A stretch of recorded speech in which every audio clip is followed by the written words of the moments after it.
Salam, salve, assalamualaikum warahmatullahi wabarakatuh. Saya Valentino Asamani akan mempresentasikan materi etika Kristen yang diasuh oleh Bapak dosen Daud Wilbertjon Tafuli MPD. Di sini yang pertama yaitu pengertian etika Kristen. Etika Kristen adalah ilmu dan ajaran yang membimbing orang percaya dalam menentukan mana yang benar dan mana yang salah berdasarkan firman Tuhan. Etika Kristen bukan hanya membalas teori tentang perilaku yang baik, tetapi juga mengajarkan bagaimana mengambil keputusan yang sesuai dengan kehendak Allah. Dalam etika Kristen, setiap keputusan harus didasarkan pada firman Tuhan, teladan hidup Yesus Kristus, pemimpin Roh Kudus, hati nurani yang telah dibentuk oleh firman Tuhan, dan kasih kepada Allah dan sesama. Tujuan utama etika Kristen adalah agar setiap orang percaya hidup sesuai dengan kehendak Allah dan memuliakan namanya dalam setiap tindakan. Yang kedua, tujuan mempelajari etika Kristen. Mata kuliah etika Kristen bertujuan membentuk mahasiswa agar memiliki karakter Kristus dalam kehidupan pribadi maupun profesinya. Tujuan tersebut antara lain memahami dasar-dasar moral menurut Alkitab, melatih kemampuan mengambil keputusan yang benar, membentuk karakter yang jujur, disiplin, dan bertanggung jawab. Mampu menjelaskan persoalan etika yang muncul dalam kehidupan sehari-hari. Menjadi pribadi yang memberi teladan di keluarga, gereja, masyarakat, maupun dunia kerja. Dengan kata lain, seorang yang mempelajari etika Kristen diharapkan tidak hanya memiliki pengetahuan, tetapi juga mengalami perubahan karakter. Ketiga, mengapa kita belajar etika Kristen? Etika Kristen dipelajari karena manusia setiap hari harus mengambil keputusan. Contohnya, apakah boleh menyontek, apakah boleh berbohong demi keuntungan, bagaimana menggunakan media sosial dengan benar, dan bagaimana bersikap ketika menghadapi godaan. Etika Kristen membantu seseorang memahami kehendak Tuhan, memiliki hati dan nurani yang peka, tidak mudah terpengaruh lingkungan, mampu memilih tindakan yang benar walaupun sulit, dan menjadi pribadi yang bertanggung jawab. Yang keempat, manusia adalah makhluk etis. Manusia berbeda dengan makhluk lainnya karena memiliki akal, hati nurani, dan kemampuan berpikir. Karena itu, manusia mampu menilai mana yang baik dan mana yang buruk, memiliki tindakan, dan bertanggung jawab atas setiap keputusan. Artinya, setiap tindakan manusia selalu memiliki konsekuensi moral. 5.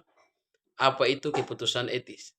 Keputusan etis adalah keputusan yang dibuat setelah mempertimbangkan apakah tindakan tersebut sesuai dengan kehendak Tuhan atau tidak. Keputusan etis bukan hanya mempertimbangkan keuntungan pribadi, tetapi juga apakah tindakan itu benar, apakah menyenangkan hati Tuhan, apakah merugikan orang lain, dan apakah sesuai dengan firman Tuhan. Misalnya, menyontek, logika biasa. Yang penting lulus. Logika etis, menyontek adalah tindakan tidak jujur dan merusak karakter. Baik, yang keenam, perbedaan nalar biasa dan nalar etis. Nalar biasa berfokus pada keuntungan, efisiensi, kepentingan pribadi, dan logika manusia. Contoh, hadir kuliah supaya tidak absen. Nalar etis berfokus pada kebenaran, moral, nilai firman Tuhan, dan hati nurani. Contoh, hadir kuliah untuk belajar, menghargai dosen, dan mengembangkan diri. Yang ketujuh, potensi yang dimiliki manusia. Pertama, menurut materi, manusia memiliki 4 potensi utama. Yang pertama, potensi spiritual. Kemampuan manusia membangun hubungan dengan Allah. Contohnya berdoa, beribadah, dan menanti firman Tuhan. B. Potensi intelektual. Kemampuan berpikir. Meliputi menganalisis, mengevaluasi, memecahkan masalah, berpikir etis. C. kemampuan membedakan benar dan salah. Potensi ini menghasilkan integritas, kejujuran, dan tanggung jawab. D. Potensi mental, kemampuan menghadapi tantangan hidup. Misalnya, tidak mudah menyerah, berani menghadapi masalah, dan mampu beradaptasi. Baik, yang ke-8, sarana membentuk etika Kristen. Etika Kristen tidak berbentuk begitu saja. Ada beberapa sumber yang membentuknya. Yang pertama, yang A. Roh Kudus. Roh Kudus menentukan kepada kebenaran, mengingatkan firman Tuhan, membentuk karakter, dan membantu mengambil keputusan. B. Alkitab. Alkitab adalah standar tertinggi kehidupan orang Kristen. Fungsinya hidup, mengajarkan kebenaran, menegur kesalahan, memperbaiki karakter. C. Dokumen gereja. Ajaran gereja membantu menjelaskan firman Tuhan agar lebih mudah dipahami. D. Pikiran. Pikiran harus diperbarui melalui firman Tuhan sehingga seorang mampu berpikir seperti Kristus. E. Pengalaman hidup. Pengalaman mengajarkan manusia agar lebih bijaksana dalam mengambil keputusan. 9. Prinsip dasar etika Kristen. Ada tujuan prinsip utama. 1. Pertobatan dan iman. Segala tindakan dimulai dari kehidupan yang telah percaya kepada Kristus. Kedua, Alkitab. Alkitab menjadi sumber kebenaran yang tidak berubah. 3. Berpikir seperti Yesus. Yesus menjadi teladan dalam kasih, kerendahan hati, pengampunan, dan ketaatan. Yang keempat, kasih. Kasih menjadi motivasi utama setiap tindakan. Yang kelima, hati nurani. Hati nurani membantu membedakan yang benar dan yang salah.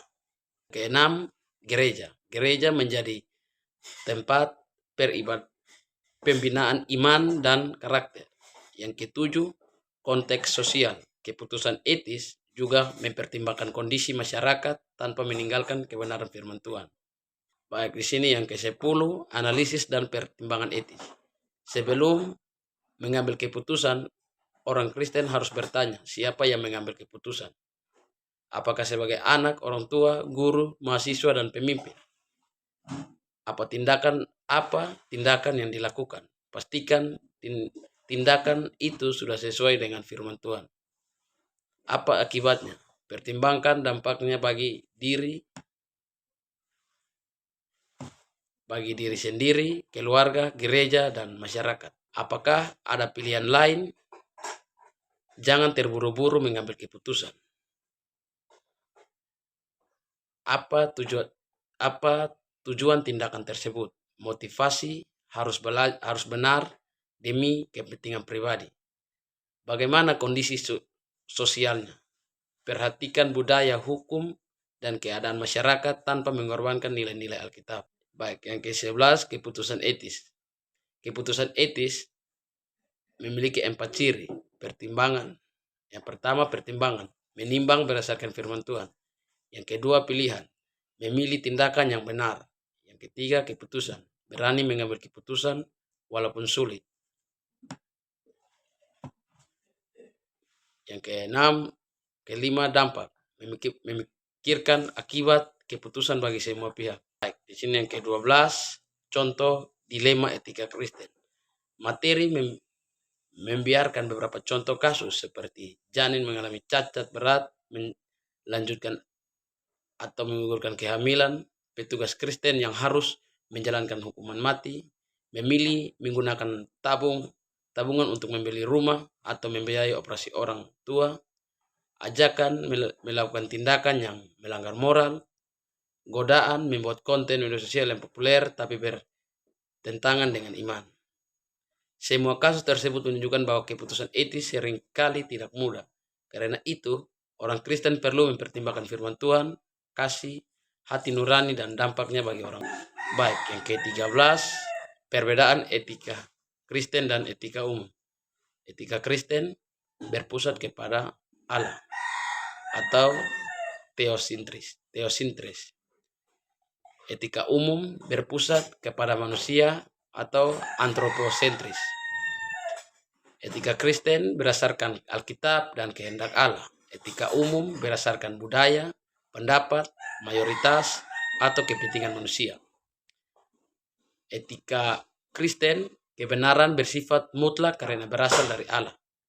Etika umum, kebenaran relatif dan dapat berubah sesuai keadaan. Etika Kristen bertujuan memuliakan Allah dan membangun sesama. Etika umum bertujuan memenuhi kepentingan atau kebahagiaan manusia. Baik, dari materi ini kesimpulannya, etika Kristen mengajarkan bahwa setiap orang percaya harus mengambil keputusan berdasarkan firman Tuhan, teladan Yesus Kristus, pemimpin Roh Kudus, kasih, dan hati nurani yang dibentuk oleh Alkitab. Etika Kristen tidak hanya mengajarkan apa yang benar dari salah, tetapi juga membentuk karakter yang jujur, bertanggung jawab, rendah hati, dan penuh kasih. Dengan demikian, setiap keputusan yang diambil tidak hanya bermanfaat bagi diri sendiri, tetapi juga memuliakan Allah dan menjadi berkat bagi saya. Baik, di sini juga saya akan menjelaskan singkat tentang etika Kristen dalam proses belajar. Maka materi ini membahas pentingnya etika Kristen sebagai dasar dalam proses belajar, yang tidak hanya menenangkan pencapaian akademik, tetapi juga pembentukan karakter yang sesuai dengan ajaran Kristus. Dalam kehidupan manusia maupun pelajar, masih banyak ditemukan perilaku yang bertentangan nilai-nilai Kristen, seperti menyontek, plagiarisme, kurang disiplin, dan penyalahgunaan teknologi. Oleh karena itu, etika Kristen diperlukan sebagai pedoman agar proses belajar menghasilkan pribadi yang berintegritas. Berdasarkan review 5 jurnal penerapan etika Kristen dalam pendidikan dilakukan melalui penamaan nilai-nilai seperti kejujuran, kasih, keadilan, kesabaran, dan tanggung jawab. Pengajaran memiliki peran penting sebagai teladan dalam perilaku, menggunakan metode pembelajaran yang konseptual, serta melakukan evaluasi yang tidak hanya mengukur kemampuan akademik, tetapi juga perkembangan karena peserta didik. Di era digital, tantangan yang dihadapi semakin besar, seperti plagiarisme, penyebaran hoaks, dan penyalahgunaan kecerdasan pembuatan AI. Solusi yang ditawarkan adalah mengintegritas iman Kristen ke dalam proses pembelajaran, membimbing peserta didik, menggunakan teknologi secara bertanggung jawab, serta tetap mengutamakan hubungan dan keteladanan dari pengajar. Makalah ini juga menenangkan sepentingnya pendidikan karakter berbasis iman Kristen melalui berbagai pendekatan seperti pembelajaran yang dilakukan secara bertahap dan metode Scared Christian Practice, yaitu menghubungkan pengalaman nyata dengan ajaran Alkitab, melakukan refleksi, mengambil keputusan yang benar, dan menerapkan dalam kehidupan sehari-hari. Sebagai dasar utama, makalah mengutip beberapa ayat Alkitab seperti Kolose 2 ayat 32 yang mengajarkan bahwa belajar harus dilakukan dengan sepenuh hati sebagai bentuk pelayanan kepada Tuhan. Amsal 11 ayat 1 dan Timotius 2 dan 2 Timotius 2 ayat 15 yang menegaskan pentingnya kejujuran dan integritas dalam dunia akademik. Yang terakhir, yang ketiga, Filipi 2 ayat 4 yang mengajarkan kepedulian, kerjasama, dan saling membantu dalam proses belajar. Baik, sekian dari video saya. Terima kasih. Shalom.